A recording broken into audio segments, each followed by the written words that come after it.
Welcome to today's LEITWOLF podcast. I'm not talking about strategy today, not about market shares, not about growth. I'm talking about a leadership failure that hides behind good intentions. Harmony. Because at the executive level, as well as on any other leadership level, but particularly on the executive level, when you're a part of a general management group or of a board, I keep seeing the same patterns over and over again. Everyone's professional. Everyone's respectful. Meetings are smooth. No friction. And precisely because of that, nothing improves. If you are in a C-suite role, you need to accept a hard truth. Harmony is not a leadership objective. Performance is. And if you are in a leadership role, I think you have to accept an uncomfortable truth. It's about getting the right thing done. The companies that win, the leaders that are perceived as strong and effective leaders, they ensure that the right thing gets done. And sometimes the right thing is something that deserves applause from everyone, and everyone likes it. However, at other times, the right thing doesn't get any applause because it's tough, but it remains the right thing. And if you are the leader, your role is to make sure that the right thing gets done.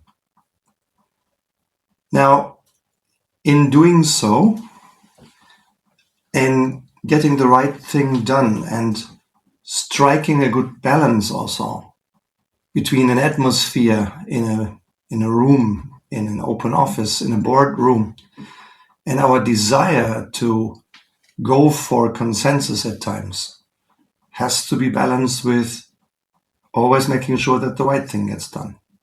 And I see a few classical problems that might get in the way. Problem one, conflict avoidance is mistaken for respect.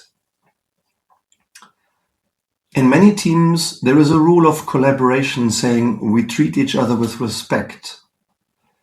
And in fact, I like a lot to treat others with respect. I do my best to do so ideally every time. I may occasionally make unintended mistakes in my own behavior because I'm human. But that's my intent. I want to behave in a respectful manner with anyone in this life.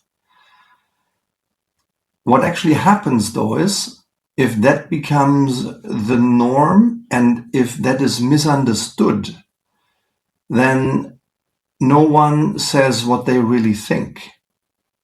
And bad decisions are not questioned anymore because people misperceive respect as harmony, right? Mediocre performance gets silently tolerated rather than addressed. Problems are softened or completely ignored. And that's not respectful. I think it's the opposite. This is disrespectful in the pursuit of harmony. And you as a leader, especially in an executive or board role, you see this immediately. If in a meeting everyone agrees silently, without discussion, that's not just it's not only a bad sign. It's a massive real risk. At senior levels, the language is polished. The tone is controlled and perceived and intended to be professional. But underneath that, when harmony is the norm, then critical issues remain unspoken. Weak decisions go unchallenged. Underperformance is tolerated at very high cost. Risks are known, but not confronted. what looks like alignment is often silent disagreement. And let's be clear. If your executive team agrees too quickly, you might not have alignment. You might have avoidance, right? And that's not stability, that's exposure and can lead to collective underperformance. Another problem I occasionally perceive, more so in upper management meetings, in executive team meetings. And just the other week, in the last 2 weeks, I had the pleasure together with my team to support very senior executive teams. Once a team of 9, once a team of 6, running massive businesses, 4-digit number of people.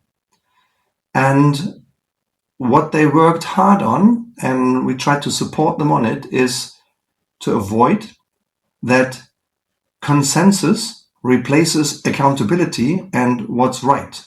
Because that sometimes happens when harmony is taking over, right? Consensus gets to take the front row and replaces accountability, and it replaces the right thing. Many leaders believe good leadership means simply taking everyone along. And I think it's important that people want to follow you. When you are the woman leading a C-suite, you are the CEO running a company. Of course, you need people to come along. You need people to follow you and to want to follow you. There is no doubt about that. So often discussions happen, votes happen, then more discussions until everyone's somewhat satisfied. But the problem is consensus is often the lowest common denominator that no one objects to, but not the best solution. Symptoms you can then observe when you're in one of those meetings and in one of those roles are decisions take very long, often too long. Responsibility gets diluted. No one is really responsible. Maybe many people are responsible, but in my conviction and experience, as soon as there is more than one person responsible or accountable, no one is accountable. It's always the others when things go wrong. No one truly stands behind results. And in the end, everyone feels heard, but the company doesn't move forward. That's dilution, not leadership, right? And a third problem I've occasionally seen in the companies who we support, I've also occasionally seen when I was still a general manager, a CEO in the corporate world, is that performance conversations may get diluted. This is the most sensitive point, I think. Leaders avoid then clear statements because they don't want to demotivate others. They fear conflict or want to maintain what they perceive is a good atmosphere. So feedback gets watered down. That was quite good. And maybe we could improve a bit. What the other person hears is, it's fine. And that's exactly where stagnation begins. That's where performance stalls and where mediocrity starts scaling. Because performance is just watered down rather than named objectively. So this is as far as describing the areas of problem that I've perceived in my career. In 3 different corporate companies, I spent about 15 years in C-suite roles and companies in consumer goods, in pharmaceuticals, in telecommunications, and in the beer industry. Responsible for 4- and 5-digit numbers of people and more than 20 countries. I've seen some of this, although I can also say oftentimes we did confront things. We did work on this because we wanted to perform, and oftentimes we did. So there are solutions, and for this podcast today, I've brought 3 ideas for you that may help you when you have the perception that in the team you lead or in the team you just joined, that everyone's nice, but nothing improves. And you feel that, maybe harmony kills leadership and results. What can you do? I have 3 ideas for you to consider. Idea number 1, institutionalize clarity. I think this is one of the important points that we need to get clear and that we need to get clarity on. Yeah. Those 3 ideas that I'm sharing with you now are from my own experience. Also as a founder of startups. I founded 2 startups and I'm glad that both work. Both are healthy. 14 years ago, I started the first one and then 5 years ago, the second one, and things are going healthily. So these are solutions from my experience, from my practical experience. No theory, no models. I know the models, I know the theory, but quick, direct, and constructive in practice. This means institutionalize clarity. In a recent global management conference where 500 global executives came together in Berlin, our most senior leader, who has been the CEO of a 100,000 people organization for 6 successful years, he made a statement in times of uncertainty. I'm quoting David Taylor now. David said, people may want certainty from you, but you cannot give them certainty. You can give them clarity.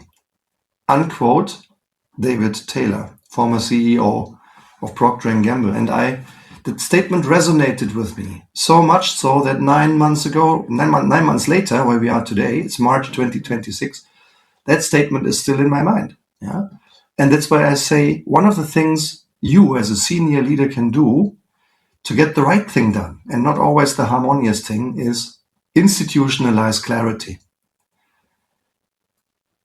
In practice, this means criticism is not expressed as indications and subtle hints. No, it's expressed factually and specifically.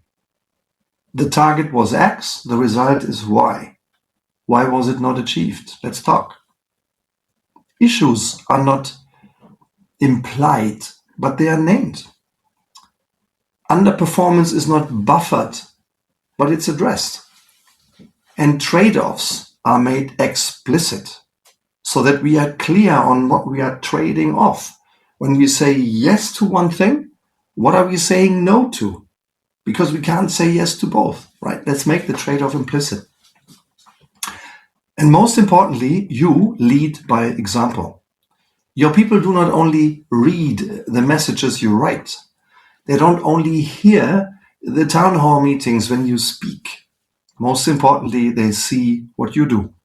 No pressure. We are humans. We can make mistakes. But people see what we do. People see what you do. So use every opportunity to lead the way you want to lead, and you want others to lead as well. Be the role model. Yeah.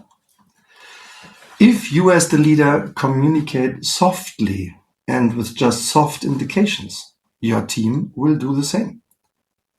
If, however, you provide clarity, uncertainty decreases because your team doesn't follow your values. Primarily, it follows your behavior. And maybe in the second row also your values. But they don't see your values. What they do see every single day is your behavior. And that's what they mimic. That's what they follow. So that's solution 1 for you. Institutionalize clarity. My second idea for you is separate harmony from decision making. Separate the how of making decisions from the what, the right thing that needs to get done. Apologies. A quick drop of water.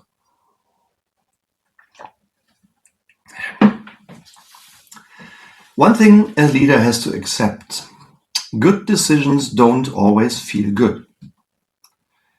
Is there discussion? Great. Is there consensus? No, not necessarily.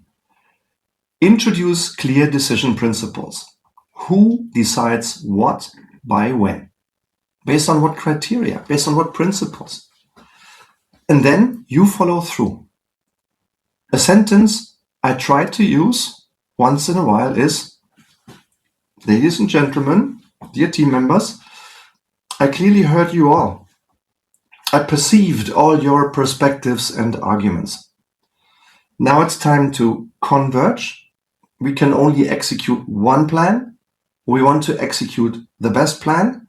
And here is the decision. Here is the key reason why I think this is the right decision. And now we move. This behavior creates transparency, inclusion because all voices are heard, transparency and orientation on the direction we take, and learning because I provide the reason why I decide the way I decide.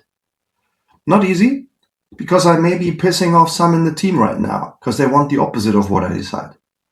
But I can't always make everybody happy. My role as a leader is to get the right thing done. So let me repeat. One way is to say, look, I clearly heard you all. I heard all your perspectives. Now time to converge. One decision, one plan, one team behind it. Here is the decision. Here is the one key reason why this is the right decision. We move. This creates clarity, learning, and speed. And speed creates advantage. A third idea for you to consider. Make performance measurable and visible.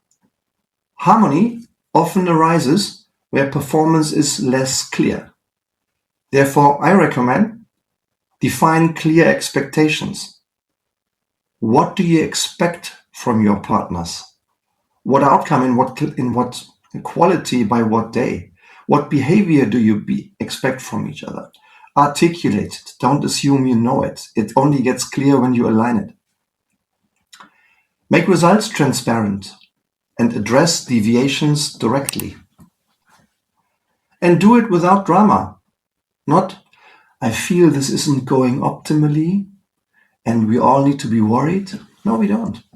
Instead, I suggest a formulation like, look, the target was this, the achievement is that. Let's clarify why. What's the reason? What can we do about it? That's factual and that's effective. Sure, harmony is important and is nice and is comfortable. Yeah. But let's have a quick survey. I'm curious to learn from you. If you could invest just 10 seconds, that's all it takes. Question to you, is harmony in your team more important than clear decisions? Question mark. If you could please just take your smartphone now, get into the attachments and click on this 4 scale, your answer. Is harmony more important in your team than clear decisions? Thank you for quickly participating in this poll. It will help you understand and get aware of how decisions are taken and what is important in your own team. The uncomfortable truth, if everything in your team is always harmonious, you should become suspicious. Because real performance creates friction. There are different opinions, sometimes opposing views, uncomfortable statements, and decisions that some people sometimes may perceive as tough. Now, please don't get me wrong. This means in no way that your team should be toxic. Never should people behave in a toxic manner. Let me be crystal clear on this. Toxicity in my teams is absolutely non-acceptable. Never. But it does mean it can become uncomfortable on the way to performance, on the way to results. In the end, what matters is not how meetings feel all the time. It does matter. But what matters even more is that the right things happen after the meeting, that the right thing gets decided and put into action. Leadership does not mean everyone feels comfortable all the time. Leadership means the right thing gets done.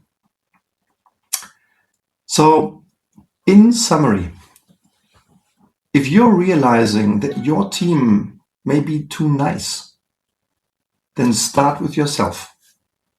Think about ways how you can provide more clarity, more courage, and less harmony as an end in itself.